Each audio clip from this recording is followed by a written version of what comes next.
আসসালামু আলাইকুম।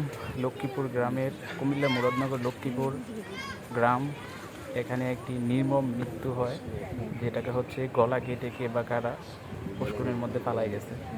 আসলে এই ধরনের মৃত্যু কখনো মেনে নেওয়া যায় না, আসলে ভাষায় প্রকাশ করার মতো না।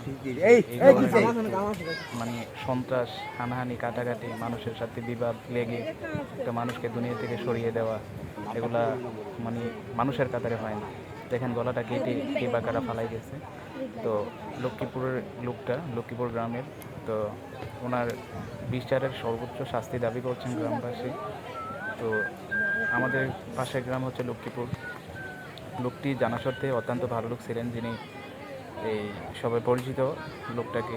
কারণ এই আজকে সকালবেলা ওনাকে দেখা গেছে উনি পুষ্করণীর মাধ্যমে ফেলা রাখছে কে বা কারা মাইরা। তো দেখেন মানুষ কতটা হিংস্র প্রাণী হইলে এই ধরনের মৃত্যু মানুষ করতে পারে। হাজার হাজার মানুষ, প্রায় প্রচুর মানুষ আসতেছে ওনাকে দেখার জন্য। এইদিকে একটা দ্বীপ আছে, উনি নাকি এইদিকে থাকে, ওনার বাড়ি হচ্ছে এইদিকে।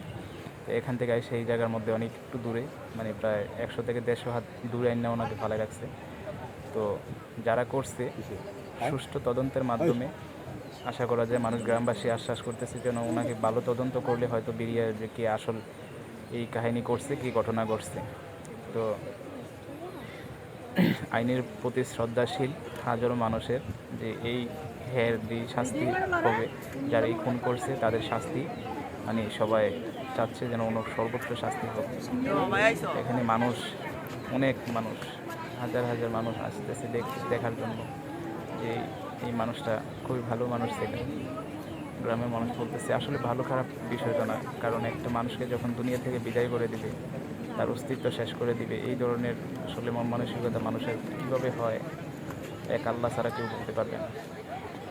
তো গ্রামের মানুষের সবারই একটাই কথা যে ওনার যেন সর্বোচ্চ শাস্তি হোক।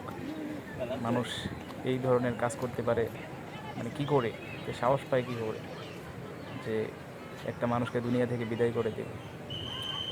তো আইনের প্রতি শ্রদ্ধাশীল রেখে আমার ভিডিও যতটুকু হয়েছে আপনার সুষ্ঠু তদন্তের মাধ্যমে ওনার সর্বোচ্চ শাস্তি আপনাদের কাছে চাচ্ছি।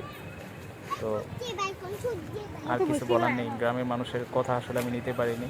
আসলে সবাই ভিডিওটা শেয়ার করে দিবেন যেন হাজারো আইনের প্রতি শ্রদ্ধা রেখে সবাই